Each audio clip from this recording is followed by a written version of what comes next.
E aí, pessoal, tudo bem com vocês? E qual será o lance mais raro do xadrez, hein? Recentemente, eu fiz um vídeo aqui no canal chamado Ele deu checkmate com Ampassan em Magnus Carlsen. E nesse vídeo tá na thumb, que é o mate mais raro do xadrez. Vocês foram lá nos comentários e me corrigiram, e eu não tinha a menor ideia do quão errado eu tava, né?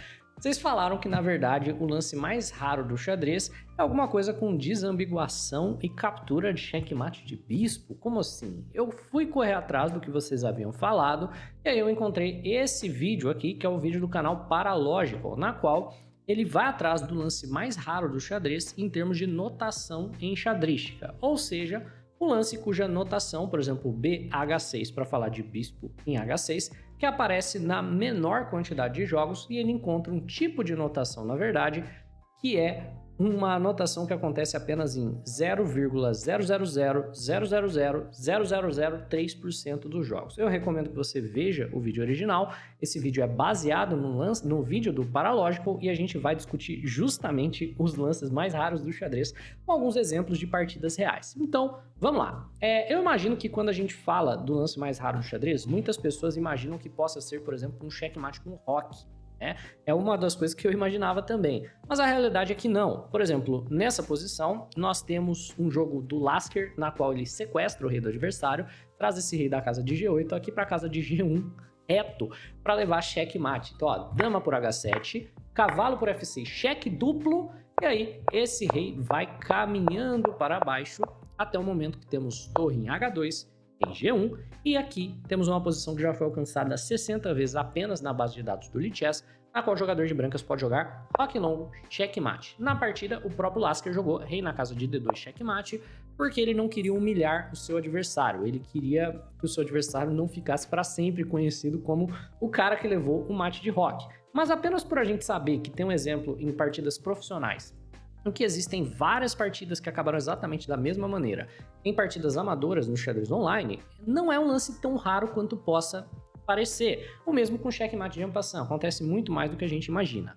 Por consequência, a gente vai para a próxima possibilidade, talvez algum lance que envolva uma subpromoção de peão, por exemplo, você promover para um cavalo, um bispo ou uma torre em vez de promover para dama. E eu trago esse exemplo para provar para vocês que subpromoções não são nem um pouco raras. Aqui nós temos o contra-gambito Albin, então D4, D5, peão em C4 por parte das brancas e peão em E5, esse é o contra-gambito Albin, e aqui nós temos uma armadilha na qual o jogador de brancas vai acabar levando uma subpromoção, sendo esse inclusive o lance correto, ele vai perder o jogo muito rapidamente. Então olha só, E3 é o lance que as brancas jogam de vez em quando para tentar se livrar desse peão forte. O jogador de preta joga bispo cheque, quando o adversário cobre, ele sacrifica o bispo capturando o peão. Para o jogador de brancas não cair na armadilha, ele não pode tomar o bispo para de graça, ele tem que tomar o peão, as pretas vão jogar dama cheque e depois dama em E4, né? E é uma posição bem desconfortável, mas não é uma posição perdida. Nessa posição, no entanto, se ele toma o bispo, o jogador de pretas está ganho, porque ele toma o peão, o jogador de pretas não pode tomar de volta, porque senão dama cai de graça, então ele joga rei E2. E curiosamente, a gente adoraria jogar bispo G4, ganhando a dama, só que não ganha a dama, ele cobre de cavalo. Então a ideia é a gente se livrar desse cavalo com cheque, então a gente subpromove para um cavalo no sétimo lance, que é uma beleza, e aí o adversário, quando toma o cavalo, vai levar bispo em G4, perdendo a dama e também o jogo. O fato de que essa armadilha existe e é jogada diariamente, nós temos mais de 70 mil partidas na base de dados exatamente com essa posição, prova que a subpromoção para cavalo não é um lance tão raro, certo? É uma coisa que acontece todo dia.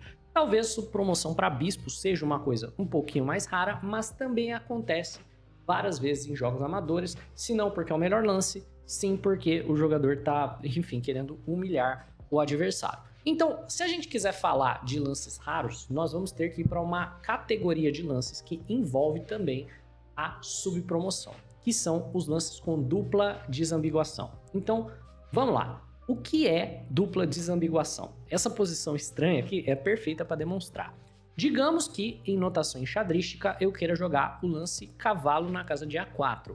Como que eu vou jogar esse cavalo para A4 e como eu vou anotar o lance? A notação, ela tem que ser desambiguada. Por quê? Tem dois cavalos que podem ir para a casa de A4. Então eu jogar C A4, né, para falar cavalo A4, não é suficiente, porque dois cavalos podem ir para A4. Eu tenho que falar qual dos dois. Já que os dois estão na mesma coluna, eu vou desambiguar o lance falando da fileira. Então eu falo cavalo da terceira para A4, ou se não, cavalo da quinta para A4. O mesmo pode acontecer caso os dois cavalos estejam, por exemplo, na mesma fileira. Então, se eu quiser jogar cavalo para E8, eu preciso jogar cavalo de D para E8, ou se não, cavalo de F para E8. Não basta dizer cavalo em E8. No entanto, imagine que não seja suficiente eu falar ou a fileira ou a coluna. Por exemplo, se eu jogar cavalo na casa de D4, cavalo de D6 para a casa de E4, eu tenho que especificar que é o cavalo de D6. Não basta dizer cavalo da sexta nem cavalo da coluna D. Eu preciso dizer cavalo D6 para E4, já que tem 8 cavalos que podem ir para essa casa.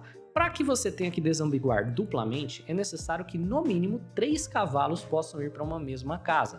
E para você ter 3 cavalos em primeiro lugar em uma partida de xadrez, é necessário que em algum momento ao longo daquela partida você tenha subpromovido para um cavalo. Então, naquele exemplo da subpromoção, por exemplo, quando a gente toma promovendo para um cavalo, se o adversário não tomar o nosso cavalo, em algum momento ao longo dessa partida pode ser que eu tenha que desambiguar duplamente, já que agora eu tenho 3 cavalos. O que demonstra a raridade desse tipo de lance. É uma categoria de lance que, como um todo, é extremamente raro. Mais raro ainda, do que eu simplesmente ter que desambiguar duplamente, é eu ter uma situação na qual eu tô desambiguando para o checkmate. Então, esse daqui é um checkmate com desambiguação. Eu falo cavalo da quinta vai para G6 com checkmate, porque se eu não especificar que é o cavalo da quinta, poderia muito bem ser o cavalo da sétima, E se eu jogar o cavalo da sétima para G6 com checkmate, eu também preciso desambiguar. Então, em notação, vai ficar desse jeitinho que você está vendo aqui do lado, C7, G6, hashtag checkmate, Inclusive, dá para dizer a sua idade se você chama esse símbolo de hashtag ou de jogo da velha, mas no checkmate com desambiguação já é extremamente rápido.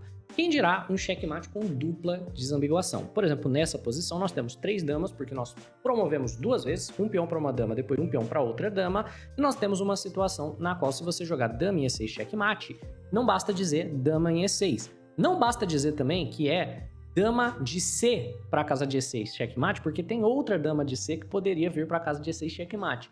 E não basta dizer que a dama da oitava vindo para a casa de E6 com checkmate, porque tem outra dama na oitava que poderia vir para a casa de E6 com checkmate. Então, você precisa dizer dama de C8 vai para E7 com checkmate com dupla desambiguação. Dá para transformar isso daqui em uma coisa ainda mais rara, um lance ainda mais raro? Dá, se for uma captura. Porque agora não basta você dizer dama de C8 vai para E6 com checkmate. Você tem que falar dama de C8 por alguma coisa. Então você coloca um X na anotação, E6 com checkmate. Essa daqui é a categoria mais rara de checkmate que nós temos no xadrez. Uma desambiguação dupla com captura e checkmate. E aí a gente precisa chegar em qual delas deve ser a mais rara. Se é a de dama, cavalo, bispo ou torre. E bem, aí que a gente entra na questão da desambiguação dos bispos, certo? Os bispos no xadrez nunca são ambíguos, normalmente se você não subpromoveu, porque você tem um de casas escuras e um de casas claras. Então quando você fala bispo C4, você não precisa especificar qual dos dois, certo? Nunca vai ter uma situação na qual esses dois podem ir para uma mesma casa. Então, diferente de um cavalo, por exemplo, que se você promover uma vez, já dá para duplamente desambiguar, se você promove o bispo uma vez, para ter 2 bispos de casas claras, por exemplo, você vai precisar desambiguar uma vez só. Então, olha só, aqui é bispo de 7 para a casa de E6 ou bispo da quarta para a casa de E6. Você não precisa desambiguar duplamente, mesmo que você tenha 3 bispos. Portanto, uma desambiguação dupla com bispos necessita 2 subpromoções para você chegar numa situação igual essa, na qual você pode jogar algo como bispo da casa de B7 para a casa de C6, e você precisa especificar duplamente porque você tem 3 bispos de casas claras. Logo, já que esse gênero de posições necessita uma dupla subpromoção nas casas corretas para você terminar com 3 bispos de casas claras, essa deve ser o tipo de lance mais raro de todo o xadrez. Então, o pessoal fez essa partida aqui, que é uma partida exemplo, que seria o checkmate mais raro de xadrez, atingido da maneira mais rápida possível. Não é necessariamente uma coisa que você vai encontrar num jogo real, mas ainda assim é um estudo bem interessante. Veja só, brancas jogam F4, a bird, que é o jeito mais rápido de você levar um checkmate. O jogador de pretas vai correr o peão de D, por quê? Ele quer correr o peão de D e promover esse peão na casa de F1. Então, cavalo C3, D4, cavalinho E4, D3, brancas não tomam. Ao invés disso, o jogador de brancas permite que o jogador de pretas saia capturando peões e promovendo. E o jogador de pretas vai ficar, no final das contas, com 3 bispos de casas claras. E o jogador de brancas vai basicamente auxiliar no próprio checkmate, né? Claro, essa é uma posição de estudo, mas teoricamente, esse daqui, após 12 lances, é o checkmate mais raro de todo o xadrez. Um checkmate de bispo com dupla desambiguação e captura. Bispo de H1 por G2, checkmate. É isso, pessoal. Nada disso é uma coisa que você vai usar numa partida real. É apenas algo um tanto quanto interessante. Eu espero que você tenha se divertido e eu vou lançar o desafio. Eu gostaria de ver se algum de vocês consegue fazer esse lance em uma partida real. Não partida igual essa, combinada com o seu colega de estudo. Não, em uma partida real de xadrez. Se alguém conseguir, me manda essa partida por e-mail, que eu prometo que eu vou fazer um vídeo aqui no canal falando de como um dos meus inscritos conseguiu o que é de fato o checkmate mais raro de todo o xadrez. É isso, pessoal. Espero que você tenha curtido. Vai lá dar uma olhada no vídeo original do cara que criou esse conceito como um todo. Um abraço e até a próxima.